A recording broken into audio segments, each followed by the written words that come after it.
থাকতো ওরা আমাদেরকে বাংলাদেশে থাকতে দিত না। সাংগঠনিক শক্তি নাই, তাই এই অবস্থা। তাহলে বোঝেন যে এরা যদি সাংগঠনিক শক্তি সম্পন্ন ভবিষ্যতে হয় তাহলে কি করবে?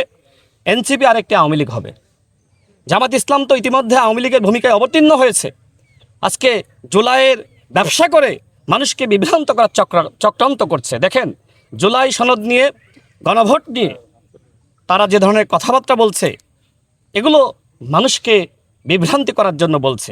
দেখেন, স্বাক্ষরিত জুলাই জাতীয় সনদ বিএনপি ধারণ করে, এবং আমাদের মাননীয় প্রধানমন্ত্রী বলেছেন যে স্বাক্ষরিত জুলাই জাতীয় সনদ অক্ষরে অক্ষরে বাস্তবায়ন করা হবে। যেহেতু আমি মাননীয় প্রধানমন্ত্রীর রাজনৈতিক সহকারী, আমি দায়িত্ব নিয়ে বলছি, ইনশাল্লাহ বিএনপি সরকারের মেয়াদে স্বাক্ষরিত জুলাই জাতীয় সনদের পুরোটাই বাস্তবায়ন করা হবে ইনশাআল্লাহ। এবং যে গণভোট যেটি সম্পূর্ণ হয়েছে, 4টি প্রশ্ন 1টি উত্তর, এটি নিয়ে প্রতারণা আছে।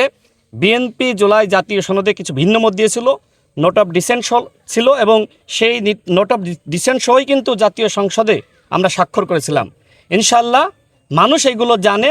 মানুষ জানে যে বিএনপি নির্বাচনের আগেও যা বলেছিল, বিএনপি এখনও একই কথা বলছে।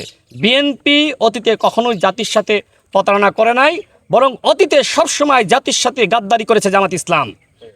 আজকে ইসলামকে ব্যবহার করে যেভাবে তারা জান্নাতের টিকিট বিতরণ করছিল নির্বাচনের আগে, মানুষ কি খাইছে এগুলো? জান্নাতের টিকিট, ভুয়া টিকিট। ইতিমধ্যে মানুষের কাছে সেই ভুয়া টিকিট বর্জন হয়েছে।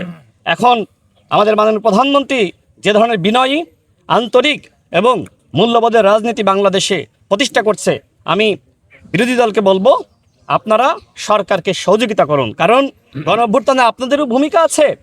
কিন্তু আজকে এমন বক্তব্য দিচ্ছেন, মানুষ কিন্তু আপনাদের বক্তব্যকে গ্রহণ করছে না। সেনাপ্রধানের কি গণঅভ্যুত্থানে ভূমিকা নাই?